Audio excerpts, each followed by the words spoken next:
हिंदू धर्म में तीन प्रमुख देवता हैं जिन्हें त्रिदेव के नाम से जाना जाता है, जो हैं भगवान विष्णु, ब्रह्मा तथा देवों के देव महादेव भगवान। शास्त्रों में इनके कई अन्य अवतार बताए गए हैं जिनके अवतरण के पीछे कोई न कोई अहम कारण रहा है। आज हम बात करने वाले हैं भगवान विष्णु के ही एक ऐसे अवतार के बारे में जिससे जुड़ी एक ऐसी कथा प्रचलित है जिसके बारे में बहुत कम लोग जानते होंगे, बल्कि हो सकता है इस तथ्य के बारे में शायद ही कभी किसी ने सुना होगा। हम बात कर रहे हैं भगवान विष्णु के श्री राम अवतार के बारे में, जिसके बारे में सब यही जानते हैं कि श्री हरि ने यह अवतार रावण का वध करने के लिए लिया था।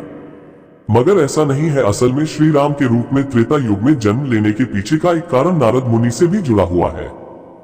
पौराणिक कथाओं के अनुसार नारद मुनि के अहम को चकनाचूर करने के लिए उन्होंने श्री राम बनकर त्रेता युग में राजा दशरथ के घर में जन्म लिया था। आइए जानते हैं इससे जुड़ी पौराणिक कथा। एक बार की बात है, देवर्षि नारद को घमंड हो गया कि कामदेव भी उनकी तपस्या और ब्रह्मचर्य को भंग नहीं कर सके। नारद जी ने यह बात शिव जी को बताई। भगवान शंकर को इस बात का अच्छे से ज्ञात हो गया था कि देवर्षि नारद अभिमानी हो गए हैं। उनके अहंकार भरे शब्दों को सुनने के बाद भोलेनाथ ने देवर्षि नारद से कहा कि आप कृपया भगवान श्री हरि के समक्ष अपना अभिमान इस प्रकार प्रदर्शित मत करना। इतना सुनकर नारद जी वहां से शिव जी की आज्ञा लेकर भगवान विष्णु के पास गए, परंतु शिव जी के समझाने के बाद भी उन्होंने श्री हरि को पूरा प्रसंग सुना दिया, जिससे साफ पता चल रहा था कि नारद भगवान विष्णु के सामने भी अपना घमंड प्रदर्शित कर रहे थे। उनके अहंकार को देखते हुए श्री हरि ने सोचा कि इनमें घमंड के लक्षण होना कोई अच्छी बात नहीं है, इसलिए इनके अहम को मुझे ही तोड़ना होगा। एक बार जब नारद कहीं जा रहे थे, तब रास्ते में उन्हें एक बहुत ही सुंदर नगर दिखाई दिया जहां किसी राजकुमारी के स्वयंवर का आयोजन किया जा रहा था। नारद भी वहां पहुंच गए और राजकुमारी को देखते ही उस पर मोहित हो गए। असल में ये सारी भगवान श्री हरि की माया थी।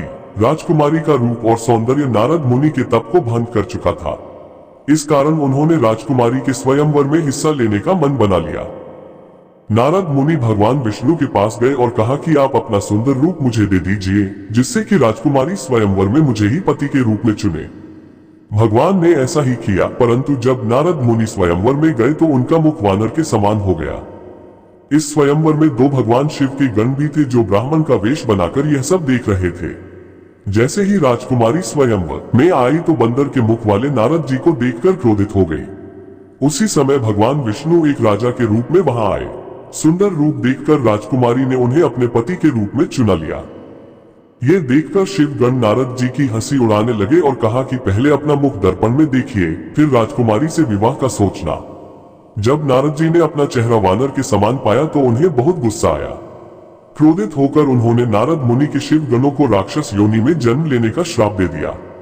शिवगणों के क्षमा मांगने के बाद नारद मुनि ने उन्हें कहा कि तुम दोनों की राक्षस योनि में मृत्यु स्वयं भगवान विष्णु के हाथों होगी, जिसके बाद तुम्हें मोक्ष मिलेगा। पौराणिक कथाओं के अनुसार इन्हीं दोनों शिवगणों ने रावण व कुंभकर्ण के रूप में जन्म लिया था। अगर आपको हमारी वीडियो अच्छी लगी तो वीडियो को लाइक और कमेंट में जय श्री राम अवश्य लिखें और इसी प्रकार की वीडियोस देखने के लिए सब्सक्राइब जरूर करें।